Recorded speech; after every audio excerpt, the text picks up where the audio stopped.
having some guy play with my nuts.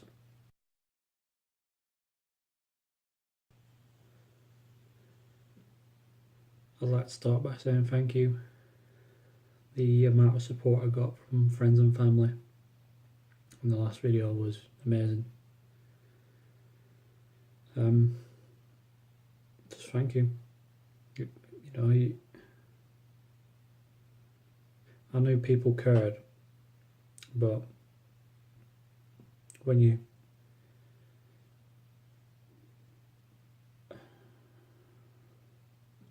I don't know, I just want to say thank you. I mentioned I was going to talk about my agoraphobia. I'll do that in another video. I want to clarify my current situation first. I said I've been housebound for 10 years. That's true, though I have had good and bad periods.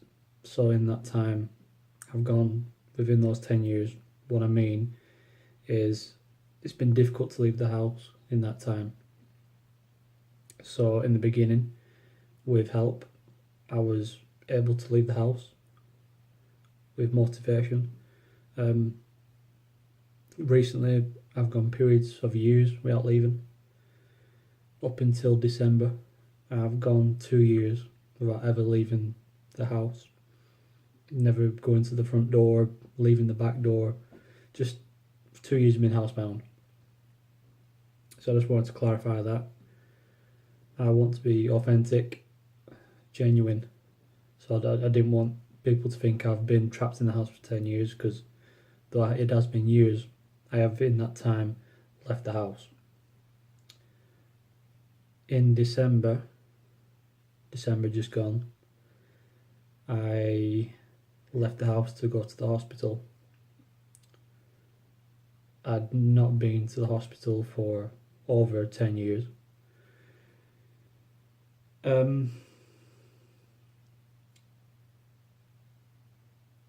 The only reason I left is because I thought I was dying. I have had panic attacks before, but because I just avoided any situation that gave me a cause to have a panic attack, that's why I never left the house. It'd been years without having one. What had happened so in December I was getting chest pains, and I've had chest pains before, but for whatever reason these ones were consistent and constant, and it was playing on my mind, and I went to sleep with it on my mind, and for whatever reason I dreamt I was suffocating, and it caused me to have a panic attack. Combine that with my chest pains, I was convinced I was having a heart attack. And that's not even the scary part. The scary part is I went downstairs, told my mum, said I'm thinking I'm having a heart attack. We did the 111, and they said, get an ambulance, you need to get to hospital. I said I'd make my own way there, but that wasn't true. I spent the next 30 minutes contemplating whether or not to go. I've essentially had to determine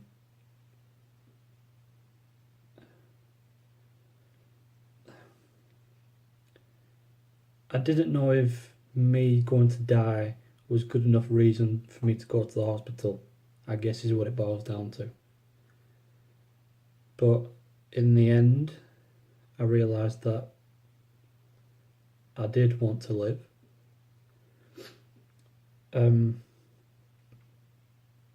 So I went, had x-ray done on my chest. Basically it was all fine.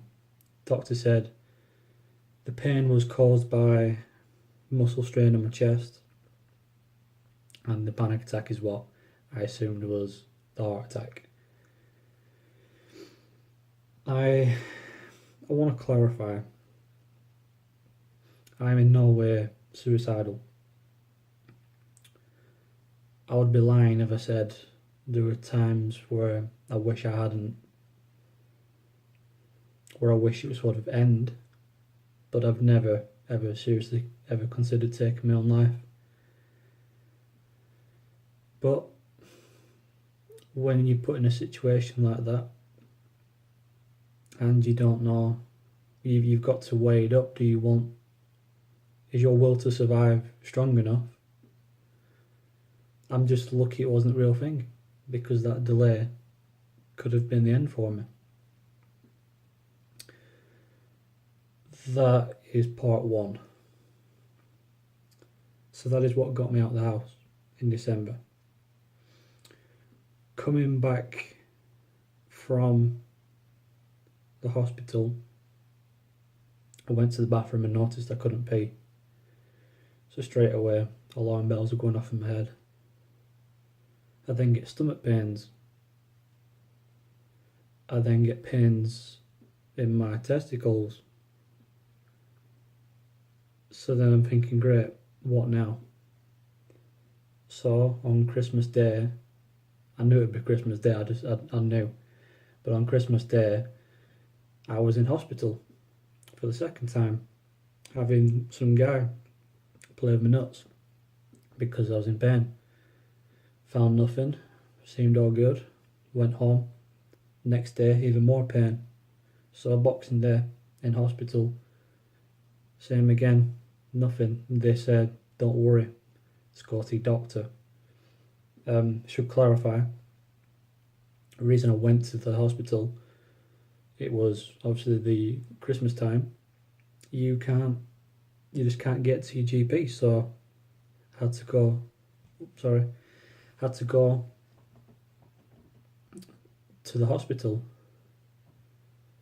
So yeah, 2 days in a row, hospital, say it's fine, just wait a week so you can see your GP.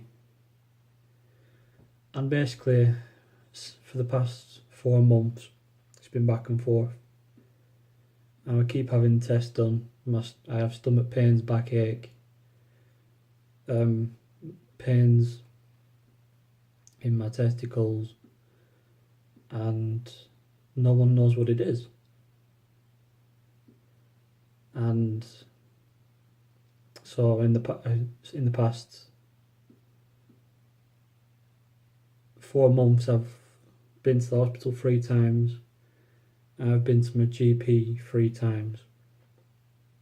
So doing that has given me enough courage to make these videos, because going to the doctors is horrible for me. So yeah, not so long ago, 4 or 5 days ago, I had to go get my bloods done. I still don't know what's going on. But the other day I was checking my symptoms and I read that clinical depression can give you some of these symptoms. And that hit me like a truck, because I've been depressed. I've had anxiety for most of my life. But to cause physical symptoms and pain, I didn't know it could do that. And that's why I'm just at the point where I am now, where I'm so bad that it's caused me physical pain. Now I should clarify, a doctor hasn't confirmed this, but from everything I've read, it seems most likely. So yeah, the stress of all that caused the anxiety or whatever to get to the point it was causing me physical pain. And it's it's sort of sadistic in the way that my stress of my pain is giving me pain. It's an endless cycle that I can't break. I mentioned in yesterday's video I gave myself backache. I wasn't joking. I was so nervous that my back just started to hurt.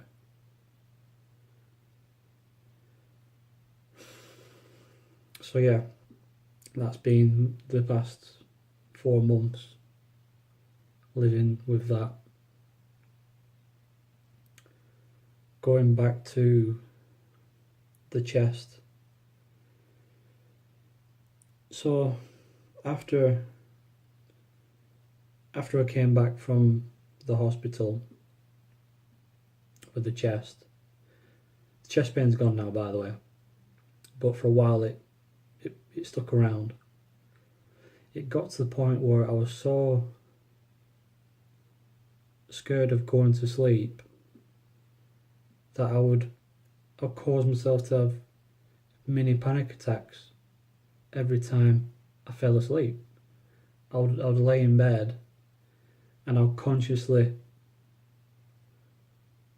breathe. I would force myself to breathe so I wouldn't have a panic attack. And the moment I'd fall asleep, I'd stop thinking about a panic attack. I'd have a panic attack. And like I say, that was just... The last 4 months have been terrible for me. But, touch wood, I am improving. I think since I made the connection that my pain may be caused by just all the stress, the anxiety and what have you, through all that experience, it's eased off a bit, but again, I'm still waiting for my results.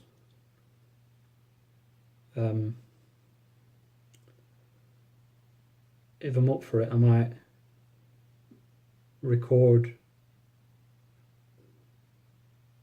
the process of me going to the doctors. As of right now, I go with my mum. She's my carer, even though I should be looking after her. But yeah, so that's it basically. I just wanted to clarify about the leaving the house thing and my current situation, so you understand that how bad it is right now, how bad it can get. You know, like I say, it's crazy. I've had it for years, but I had my safe space in my home, my home. But when you're not even safe there, you're too afraid to sleep because you know you're gonna have a panic attack. You don't dare shower because you're afraid the pressure on your chest, the change in temperature will cause it to hurt. It's not good. I'm sure people have it worse than me. I just wanted to share my experience. I don't know what I'm going to talk about on the next video. Like I say, I've got a lot to talk about, and I don't want to say it all too soon because then I'll have nothing to talk about. It's not a case of I'm trying to withhold content and make more videos. It's literally, I want to get to a point where I can start going outside and record that. But until then, I need something to do and talk about until that time. So yeah. Again, thank you to all the people that reached out. I knew when I posted it, so I'm talking about Facebook here. I posted it on my Facebook because the people I was most terrified of watching it were people on my Facebook, so I knew there's a chance they'll find the video. So at 4 o'clock in the morning, I posted it on Facebook, and I went to bed, woke up, saw my phone was lit up with messages, and honestly it was a bit too much to deal with at first, but then I just took my time, went into it, and it was, you know, it was worth it. I knew I would get some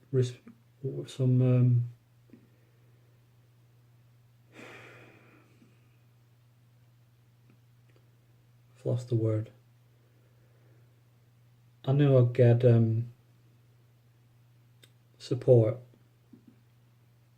but when you have distant relatives that live in Scotland reaching out, my friend's mother, who works with people with mental health, she's reaching out. It means a lot. It does.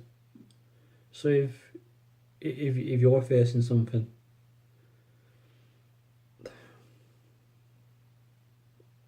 I'd encourage you to try and talk about it with somebody.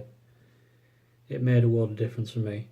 So yeah, I think that's everything. I'll see you next time. Thank you.